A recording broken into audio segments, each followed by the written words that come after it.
This is Hidden Killers Week in Review. A look back at the most prolific stories of the week. The blood washed away, but the guilt never does. Welcome to Hidden Killers with Tony Brueski, featuring psychotherapist and author Siobhan Scott.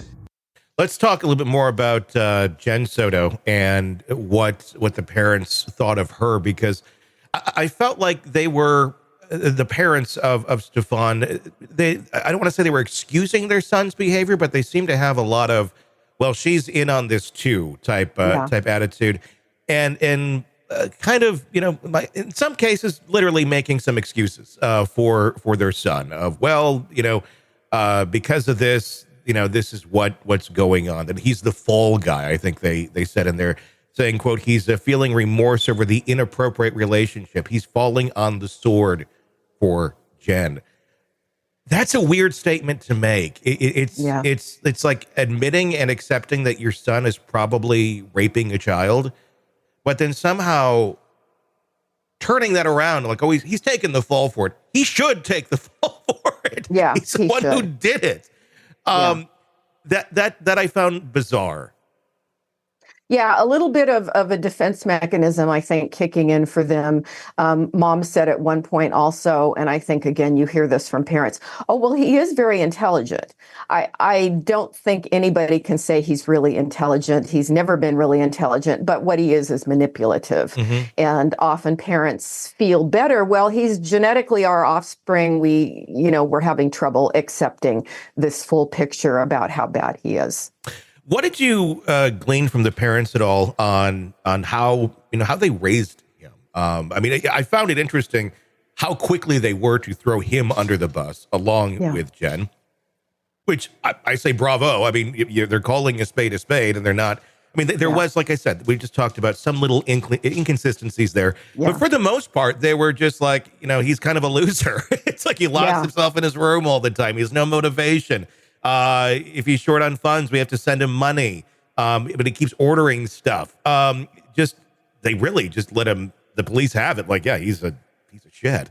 But with that attitude, that quickness to dismiss, that quickness to really, almost like put him down to the authorities. Granted, there's horrible accusations against him, but it does make me wonder, before all of this stuff started, what were they like as parents to this person before they knew that he was doing these things? Yeah, this would be a really challenging, as a child, a really challenging kid to raise and to know what to do with. Even though he had special ed services in school, he probably could have benefited from a lot more services than he was getting, and who knows if they were even available back then. Sure. But I imagine that they struggled knowing what to do with him throughout his entire life. And again, by the time he was 14, 15 years old, his sexuality was off in the direction it went.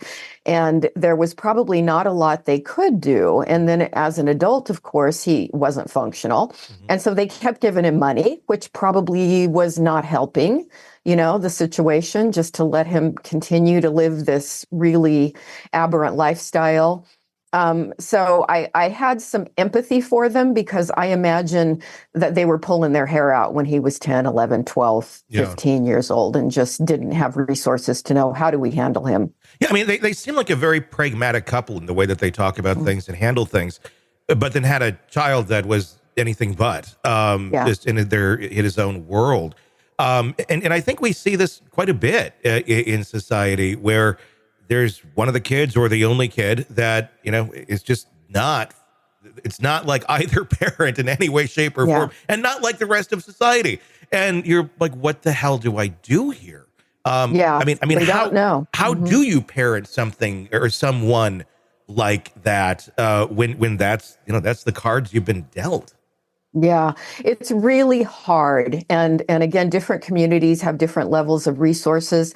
This is, I see sometimes kids at 7, 8, 9 years old, if they have parents who are insightful, often, professional level parents who have more money, they get them tutors. They give them lots and lots of structure. They give them all kinds of behavioral therapies to try to direct them in more productive ways. And that probably does save some kids. But there's also a tendency with, let's just say, your average normal family who they don't have training in what do you do with a kid like this.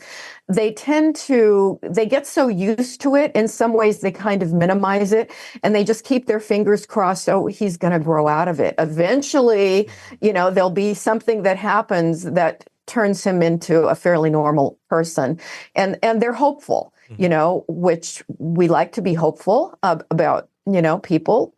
But sometimes their hope is unrealistic and he needed just a lot more structure than probably a regular family was able to give him. I mean, when you have an adult child like this, is it wise to I guess, in some ways you look at the guy and go, he's not capable of handling anything. So they just keep giving him money and money and money and just kind of keep enabling that. Is that always the right thing to do? I mean, is that even the right thing to do with someone like this? I mean, because I can imagine someone looking at this going, well, so-and-so's doing it, but the kid just like lost their job or something, or there was something that happened. And it's like, well, I'll help you out right now. This is just an endless cycle. Like they'll be supporting this guy, if he was not doing these things, probably till he's dead. Eventually probably move back in with them. And then they'd be, he'd be their caregiver. What do you do in that? Do you just let them go and crash and burn? Or I don't know what else, because I'm sure there's a lot of parents that wonder about that. Like, do I let them continue to try and hit rock bottom, but knowing full well rock bottom is probably their norm? Yeah. And this would be a guy that you can see very easily with the deficits that he had ending up in the homeless community just chronically. And I'm sure on some level they cared about him. They didn't want to see that happen. But is just throwing money at a situation like this helping? No. And it's a really fine line for people. How do you demand some degree of accountability, that they do some of the right things before you give them funds? And that's a tough road for people to know. To what degree do we help? And to what degree do we say, maybe they didn't need to be paying his cell phone bills. Maybe I'm assuming he had help getting vehicles, and parents need to not just give money because that's enabling. They need to hold the person accountable in some way. But none of us want to see our kids grow up and go into the homeless world. Sure. One of the other disturbing parts of it was, the fact this guy worked at Disney, and Jen worked at Disney too. Obviously you can't predict certain things. But should there be more stringent psychological testing done of prospective employees that are going to be working with kids? And of course, there's no allegations here right now that he did anything with anybody at Disney. Hope to God that there isn't. But they've had issues before where they've done mass firings and arrests of people within their organization that are out there in the parks working with kids. Is there any way for a business like that works with kids to kind of get ahead of the curve on this and something psychologically go, this is just a risk. We don't have any evidence, but there's something not right. I think certainly it would be within the law to do a really thorough background check on everybody. And I have a feeling if we tried to do any kind of psych test before hiring them, I know nuclear power plants do that, fortunately, but the police force ought to do that too. Yes. And I think you're right. Technically, people who work with kids or want to become scout leaders, we should really be looking at them closely. But I have a feeling somebody would come up and say, you're violating people's civil rights. You can't do that. Yeah. But would I vote for it? Yeah, I would. Yeah, I agree. You're going to have that sort of a pushback. But, what does it hurt? It's like, if it comes up and you're protecting children, you're violating those children's civil rights by putting a potential predator if their boxes check of this person is probably high risk based on these other factors. Exactly. And we know that predators are attracted to, situations where they're going to be around kids. Which naturally then you'd have a lot of them applying at a place like Disney. So it feels like you need to do that. You need to weed them out a little bit better than if they're just going to work at Home Depot or something. Exactly. It's a different dynamic. Fascinating listen with that. If anybody wants to hear it, it is on our feed and on the podcast and on YouTube.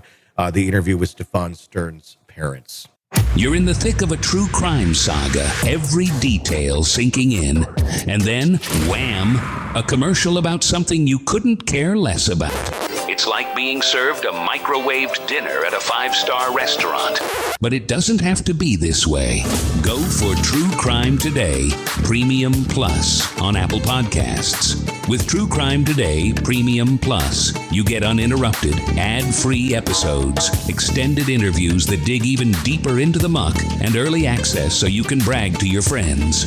It's like ordering the secret menu at a crime buffet. So, search for True Crime Today Premium Plus on Apple Podcasts, subscribe, and savor every twisted detail without interruption.